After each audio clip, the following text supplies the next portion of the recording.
Assalamualaikum warahmatullahi wabarakatuh. Selamat siang, Bu Dini. Selamat siang, kawan-kawan. Di sini saya akan presentasi tentang hasil kerja saya, yakni tentang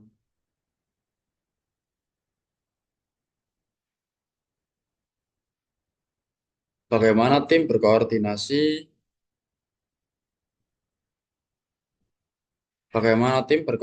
di tengah kerekanan waktu dan kondisi yang alam yang sulit.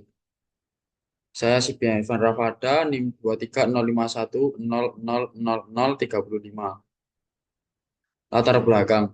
Latar belakang perlunya koordinasi tim di alam dapat dilihat dari dunia kerja sama untuk mengatasi bagaimana tantangan unik. Semisal kita kalau ada tim yang kesulitan untuk eh, ke mana gitu kita akan berkoordinasi. Lingkungan alam seringkali menghadirkan situasi yang tidak terduga, menuntut seperti cuaca ekstrim, medan yang sulit, sumber daya terbatas, serta potensi risiko keselamatan yang tinggi.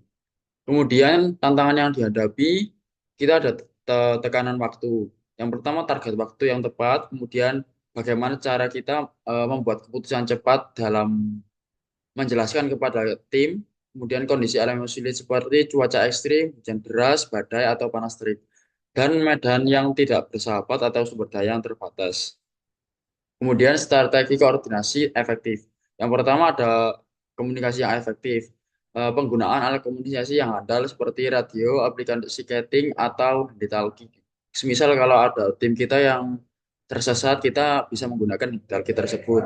Kemudian briefing singkat dan tepat sasaran. Jadi kita sebelum memulai, semisal pendakian kita harus briefing kepada tim dan menjelaskan alur-alur dan tantangan yang ada. Kemudian ada distribusi tugas yang jelas, pembagian peran sesuai keahlian seperti semisal kalau di pendakian ada sweeping, kemudian nesting dan itu dibagi eh, secara kesiapan mereka. Kemudian memonitor progres anggota secara berkala dan yang ketiga pengambilan keputusan cepat, penggunaan skala prioritas. Kemudian metode problem solving cepat seperti misalnya rapid prototyping.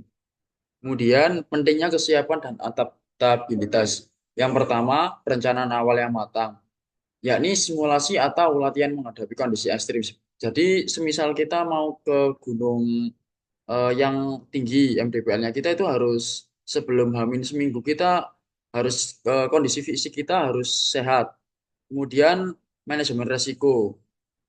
Yang kedua, kesiapan beradaptasi, menyesuaikan strategis sesuai perubahan situasi.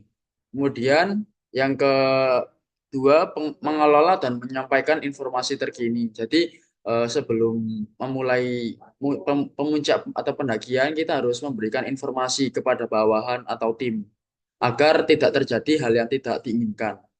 Kemudian ada studi kasus seperti kasus pendakian dan penyelamatan tim di Gunung Everest tahun 1996.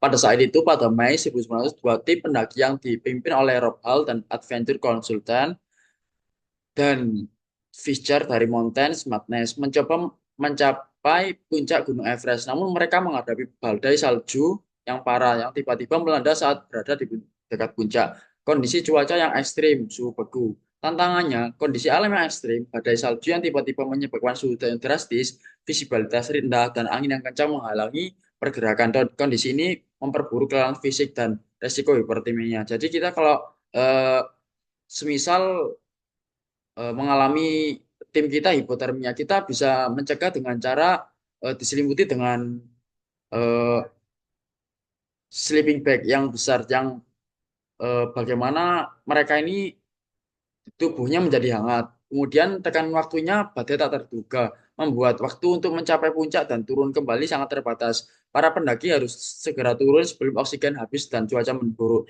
Ini contohnya semisal kalau yang membuat mencapai puncak turun kembali sangat terbatas. Jadi eh, orang-orang ini sudah memperkirakan waktu untuk sampai puncak dan kembali turun. Jadi kalau semisal ada tekan waktu yang badai ini, jadi mereka tidak bisa turun dengan waktu yang diperkirakan. Sekian dari saya. Terima kasih. Wassalamualaikum warahmatullahi wabarakatuh.